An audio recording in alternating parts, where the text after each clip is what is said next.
Parliament ఎన్నికలు ముగిశాయి. గెలుపుపై BRS అంచనాలు ఏంటి? ఫలితాలపై పార్టీ నేతలు ఏం విశ్లేషిస్తున్నారు? గెలుపుపై ఆశలు ఉన్నాయా, సన్నగిల్లాయా? ఎన్ని సీట్లపై గులాబీ పార్టీ ధీమాగా ఉంది? ఎన్నికల పోలింగ్ సరళిపై గులాబీ పార్టీలో జరుగుతున్న చర్చ ఏంటి? Watch the story.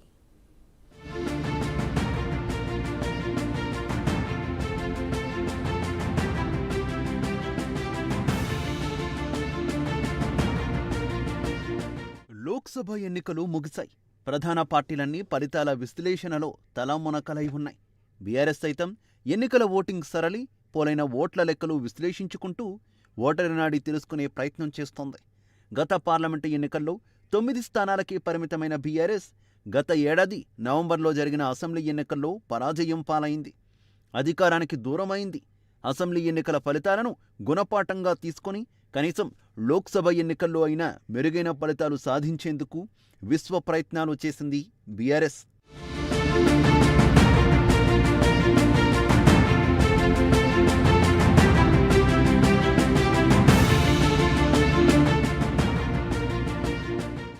ఇక మొదటి నుంచి భారీ బహిరంగ సభలతో ఎన్నికల ప్రచారం చేయడం కేసీఆర్ స్టైల్. అందుకు విరుద్ధంగా కేసీఆర్ ఈ ఎన్నికల్లో బస్సు యాత్రతో ప్రజల్లోకి వెళ్లారు. ముమ్మరంగా కార్నర్ మీటింగ్లు, రోడ్ షోలతో ప్రచారాన్ని హోరెత్తించారు.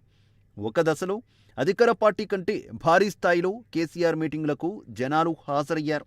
దీంతో ఎన్నికల పోలింగ్ నాటికి బీఆర్ఎస్ శ్రేణుల్లో అంచనాలు పెరిగాయి.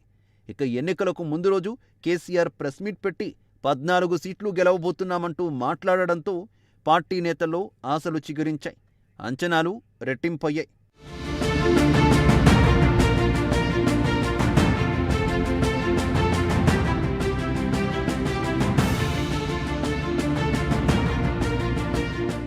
పార్లమెంటు ఎన్నికల్లో బీఆర్ఎస్కు అన్నీ తానై వ్యవహరించారు గులాబీ బాస్ కేసీఆర్. ఎన్నికలకు ముందు నుంచి పార్టీ ముఖ్యనేతలతో సమావేశాలు నిర్వహించారు. అభ్యర్థుల ఎంపిక విషయంలోనూ ఆచితూచి వ్యవహరించారు. ఎక్కువ మంది బీసీ అభ్యర్థులకు సీట్లు ఇచ్చారు కేసీఆర్. మాజీ ఐపీఎస్ బీఎస్పీ నేత ఆర్ఎస్ ప్రవీణ్ కుమార్ను కారెక్కించుకొని నాగర్ కర్నూలు సీటిచ్చారు.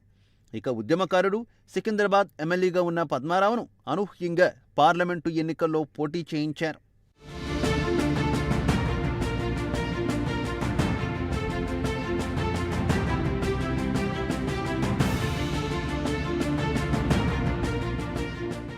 ఎన్నికల పోలింగ్ ముగిసింది. ఇప్పుడు అన్ని పార్టీలు ఆయా సెగ్మెంట్లలో గెలుపుపై లెక్కలు వేసుకుంటున్నాయి. బీజేపీ, కాంగ్రెస్ పార్టీల నేతలు మెజార్టీ సీట్లు మావేనంటూ ఎవరికి వారు చెప్పుకుంటున్నారు. మొదటి నుంచి కొన్ని స్థానాలపై బీఆర్ఎస్ స్పెషల్ ఫోకస్ పెట్టింది. ఆ స్థానాలను గెలుచుకునేందుకు పార్టీ కీలక నేతలు హరీష్ రావు, కేటీఆర్ తీవ్రంగా శ్రమించారు. ఇప్పుడు ఆ స్థానాల్లో పోలింగ్ సరళిపై పార్టీ నేతలను గులాబీ బాస్ కేసీఆర్ ఆరా తీస్తున్నారట.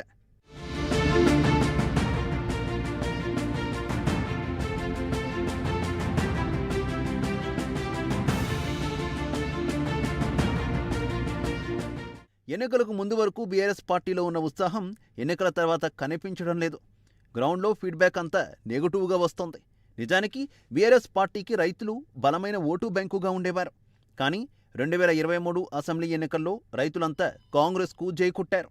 అయితే పార్లమెంటు ఎన్నికల్లో రైతు ఎజెండాతోనే ముందుకు వెళ్లిన కేసీఆర్ గ్రామాలన్నీ తమ వైపు టర్న్ తీసుకుంటాయని అంచనా వేశారు.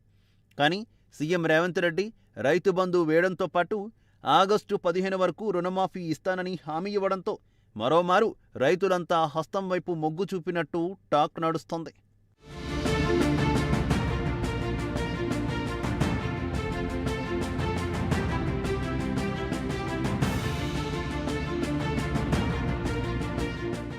ఇక అసెంబ్లీ ఎన్నికల్లో అండగా నిలిచిన గ్రేటర్ ఓటర్లు బీఆర్ఎస్తోనే స్థిరంగా ఉంటారని కేసీఆర్ లెక్కలు వేసుకుంటున్నారు. కానీ అంచనా తలకిందులైనట్టు ఆ పార్టీ నేతల్లో టాక్ వినిపిస్తోంది. ఈసారి వారంతా బీజేపీ వైపు మొగ్గు చూపినట్టు చర్చ జరుగుతోంది. ఇక మొదటి నుంచి అండగా నిలిచిన మైనార్టీలు సైతం అవుట్రౌట్గా కాంగ్రెస్కు సపోర్ట్ చేసినట్టు సమాచారం. దీంతో పక్కాగా ఇన్ని సీట్లు గెలుస్తామని చెప్పలేని స్థితిలో బీఆర్ఎస్ ఉంది. మెదక్, నాగర్ కర్నూల్, కరీంనగర్, ఖమ్మం, సికింద్రాబాద్ స్థానాల్లో నెక్ టు నెక్ ఫైట్ ఇచ్చామని చర్చించుకుంటున్నారు. ఆ స్థానాలపైనే బీఆర్ఎస్ నేతలు ఆశలు పెట్టుకున్నారు. మరి వారి ఆశలు ఏ మేరకు ఫలిస్తాయో చూడాలి.